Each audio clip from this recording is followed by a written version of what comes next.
je vous invite à vous installer confortablement et à fermer les yeux pour écouter cette séance vous permettant de vous réconcilier avec l'inconnu. Je ne sais pas si vous savez, mais il y a plusieurs manières de réagir face à l'inconnu. Certains vont partir, le fuir, et d'autres vont volontairement l'embrasser. Et pourtant, ils ne sont pas forcément plus courageux. Leur instinct de survie peut les pousser à aller tester leurs limites. Par exemple, une personne qui n'est jamais sortie de France peut décider d'aller se tester en Angleterre. Et si elle peut le faire, alors elle pourra aller au bout du monde. Elle teste d'abord un petit inconnu pour être sûre de savoir se débrouiller partout. Et puis il y a les autres, ceux qui vont directement gravir la plus haute montagne pour être sûrs après de pouvoir gravir toutes les autres. Nous réagissons tous différemment. Et pourtant, c'est notre instinct de survie bien souvent qui prend cette décision concernant notre attitude et notre comportement. C'est la raison pour laquelle, à travers les histoires que je vais vous raconter, vous allez pouvoir non seulement vous réconcilier avec l'inconnu, mais également combler votre besoin de sécurité. Et si vous ressentez qu'une partie de vous est plus en hypnose qu'une autre, un peu comme si elle avait descendu des marches d'un escalier invisible, alors c'est parfait.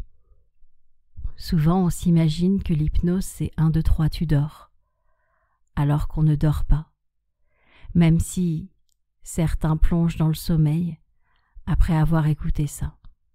Non, l'hypnose c'est plutôt un éveil, comme si on pouvait se donner la permission d'accéder à des parties de soi qui peuvent faire les réglages nécessaires à notre bonheur.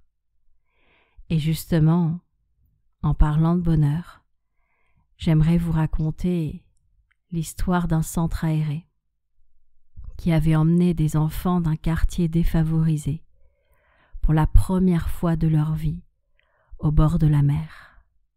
C'était le bonheur, enfin, pour la majorité. Mais l'un d'entre eux n'aimait absolument pas mettre ses pieds dans le sable, ni même ses pieds dans l'eau.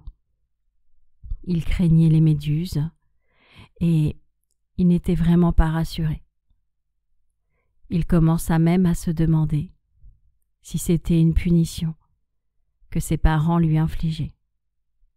Parce que ses parents non plus ne partaient jamais en vacances. Ils n'avaient peut-être jamais non plus rencontré une plage de leur vie. Alors pourquoi lui?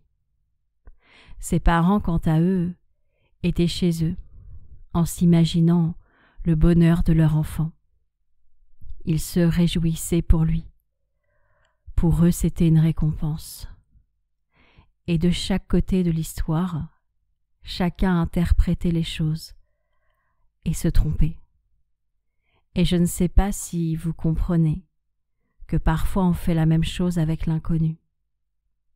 On interprète, on se trompe, on se sert des récits des autres pour essayer de se faire une idée pour nous-mêmes. Est-ce que nous, ça nous conviendrait? Mais je dois vous avouer quelque chose. Vous savez, quand les autres vous parlent de l'inconnu qu'ils ont rencontré, que ce soit lors d'une aventure ou dans leur métier, ils racontent rarement quand ça s'est bien passé. Ils vont plutôt raconter leurs galères, parce qu'ils ont peur. Peur de la jalousie, peur de paraître pour les intéressants de service. Alors qu'ils ont remarqué qu'en racontant leurs galères, ils avaient non seulement l'attention de l'autre, mais en plus, ils s'évitaient sa jalousie. Alors forcément, notre avis sur l'inconnu est faussé, comme des dés qui sont pipés, parce que les récits que nous entendons sont souvent plus négatifs que positifs. C'est la raison pour laquelle votre inconscient va pouvoir faire la part des choses.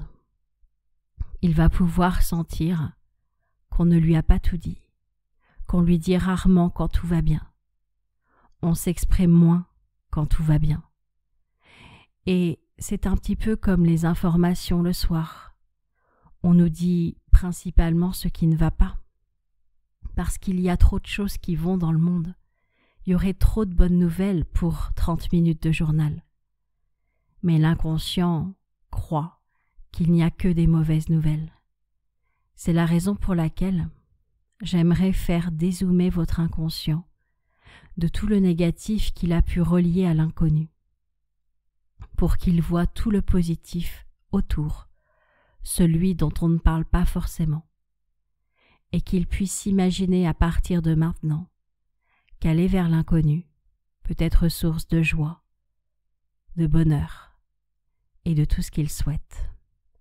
Et justement, en parlant de souhait, j'aimerais vous raconter l'histoire d'une femme qui, depuis qu'elle était toute jeune, faisait de la gymnastique. Que ce soit des étirements, que ce soit du footing sur place, elle faisait toutes sortes de mouvements du moment qu'elle était en train de bouger. Elle détestait la méditation et les choses où il fallait rester immobile. Elle avait ce besoin profond de bouger en permanence. Alors imaginez sa réaction le jour où, suite à un accident de voiture, elle fut immobilisée pendant 3 mois, le temps de guérir ses fractures. Pour la première fois de sa vie, elle ne pouvait plus bouger. Elle était là, assise sur son lit, à attendre le temps qui passait. Ses amis venaient la voir, et ils voyaient bien son désespoir, mais ils ne savaient pas quoi faire pour pouvoir l'aider. Ils avaient proposé d'aller la promener dans un fauteuil roulant, mais même si son corps se déplaçait, ce n'était pas vraiment elle qui était en mouvement. Elle n'arrivait pas à trouver de solution acceptable. Jusqu'à ce qu'une autre amie, celle qui pose beaucoup de questions, lui en pose différentes, pour trouver pourquoi elle avait tant besoin de bouger comme ça. Elle retourna en arrière, si loin qu'elle se retrouva dans le ventre de sa mère. Sa mère, un jour elle aussi, avait eu un accident. Elle était tombée dans l'escalier alors qu'elle était enceinte de 7 mois. Le bébé avait eu très peur, alors il s'était figé. Et sa mère, pensant que le bébé était décédé, avait eu encore plus peur et avait à nouveau envoyé quelque chose de négatif au bébé. Et là, le bébé avait donné un coup de pied. Et d'un seul coup, elle avait ressenti toute la sérénité de la mère qui était soulagée. Depuis ce jour, elle avait associé le mouvement et le bien-être, le soulagement, la sérénité. Et je ne sais pas si vous savez que le bébé en nous a aussi associé quelque chose à l'inconnu. Quand nous sommes sortis du ventre de notre mère, nous avons découvert cet inconnu. Nous l'avions légèrement perçu par les sons, mais nous ne savions pas à quoi nous attendre. Et souvent, l'arrivée au monde, le premier changement, a été douloureux et difficile, et notre inconscient avait associé cet inconnu à la souffrance.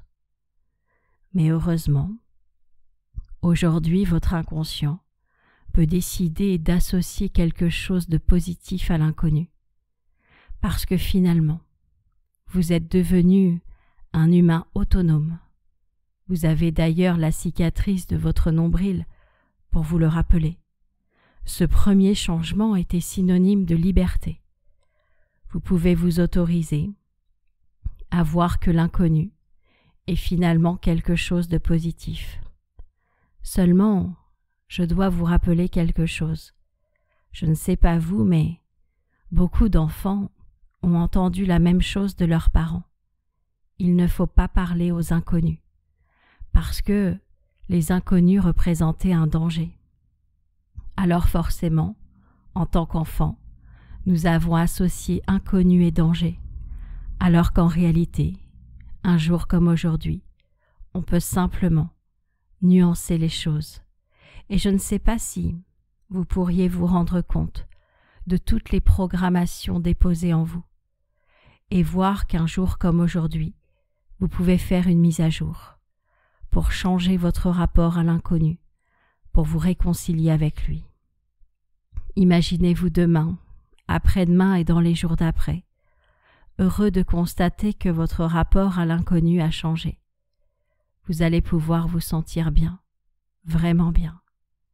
Et quand vous le souhaiterez, à votre propre rythme, vous allez pouvoir en douceur revenir à la réalité ou continuer à dormir si vous le souhaitez. Je vous souhaite le meilleur.